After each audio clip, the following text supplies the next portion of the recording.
Courtney Cox here in the Nesson Digital Studios, joined now by NASCAR Xfinity Series driver Kaz Grala. Kaz, welcome home, a Boston native. How's it feel to be back racing again here? It's always good to be home, and to know that I'm racing close by is even better. So it should be a fun weekend ahead. And you've always had good success at the Magic Mile. What's it like driving at New Hampshire Motor Speedway, and what do you like about it?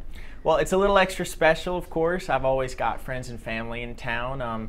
It's only about an hour and a half from where I grew up in Westboro, so we get everybody that we know to come out to it, and it has been a good track for me. I feel like the track surface suits my driving style. It's a very technical track. It's pretty difficult, but if you hit your marks and you don't make mistakes, you're going to have a good day there. And I've done that a few times already in the Truck Series and K&N Series. This will be my first time in the Xfinity Series here, but hopefully it won't take long for me to catch on.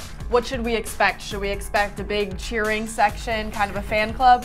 Yes, this year definitely a big cheering section. Past years we've even had a barbecue. We've had a motorhome out in the motorhome lot with a couple of grills and a lot of people out there. Not this year, we didn't have the time, but I'm sure you'll see a lot of people in shirts in the grandstands. I like it. Next time you do the barbecue, make sure to invite all of us. We'll come down. But let's talk about your car. You're driving the '61 Mustang. For you, you have great sponsors with this car. Talk to me a little bit about how that relationship got started and the relationship you've had since they've become your sponsor. Yeah, we've got IT Coalition on the car this weekend, which we had a few weeks ago in Chicago. We had a mechanical failure there, so they didn't get a great showing, unfortunately, but this weekend they should definitely be in for a good one. And we've also got 1540 Connection on the car, which is a cancer foundation actually based out of Westboro, my hometown. So that's how we got hooked up with them. They've been on cars of mine in the past. They've been with me already for a couple of years, so it's great to have them back on board. And you're 19 years old. That's pretty young, especially in this world. For you, do you feel like you have more to prove when you're at these races because of your age? For sure. It's very competitive, and it seems really young, but there's a lot of other guys in the series that are around my same age within a couple of years. So it's very competitive because we all know we're fighting for our careers and trying to make a living at this. And we've got to race each other at the end of the day to try to get jobs in the future. So you see a lot of competition out there, and that's what makes the Xfinity Series exciting to watch. In keeping with your age, the way you responded to that race with Austin Cindric, you were so mature. I think that really showed to everybody who was watching. Do you think people started to pay closer attention to you after that race and how you responded to it?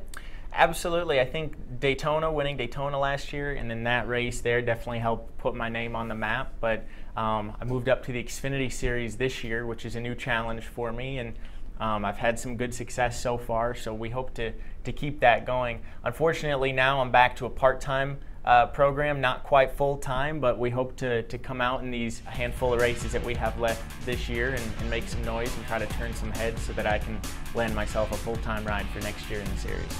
You've gotten a bit of a taste of the business side of racing, starting the season with one team, moving to another. Your experience with that, does that make you appreciate kind of the world you're in? For sure. I mean, this is a very unique sport when you think about it. Other sports, all it takes to make it is talent. You don't have to be business savvy if you don't want to be. Right. You can put together sponsorships as an NFL player and make extra money, but you don't have to. In racing, if you don't bring sponsorship with you, you're not going to be able to drive the car. So there's a little bit more complexity to this sport than some others, and that's what I love about it. It's hard, but it's really rewarding when you're able to get it right. So we're working on things to try to put together a full program for next year. After this year got off to a rocky start, but I feel like we've rebounded pretty well. Okay, let's have a little fun here. Everybody's been posting that new questions feature on their Instagram stories. I'm sure everybody watching this knows what I'm talking about. I saw that you did this as well with a few of your friends, and a funny question you got was about your sideburns. Is there a sport to making sure that they're perfect? That was the first time I've ever heard that before, and the ironic part is I feel like most days when I'm shaving I screw them up and I nick them, so I was glad to hear someone appreciated my work on them. Yeah, I agree. And you're an easy follow. Your Instagram handle is just your name. So there you go. At Kaz Grala, it's easy to find. Same with Twitter. Mm-hmm. All right, so make sure to follow him there. And if you guys want to go see him in person, New Hampshire Motor Speedway's Saturday, the Lake Region 200, 4 p.m. I want to say. Yes. Yes. All right. So you can go there and see Kaz. Kaz, thanks so much for coming in and talking with me. Thank you.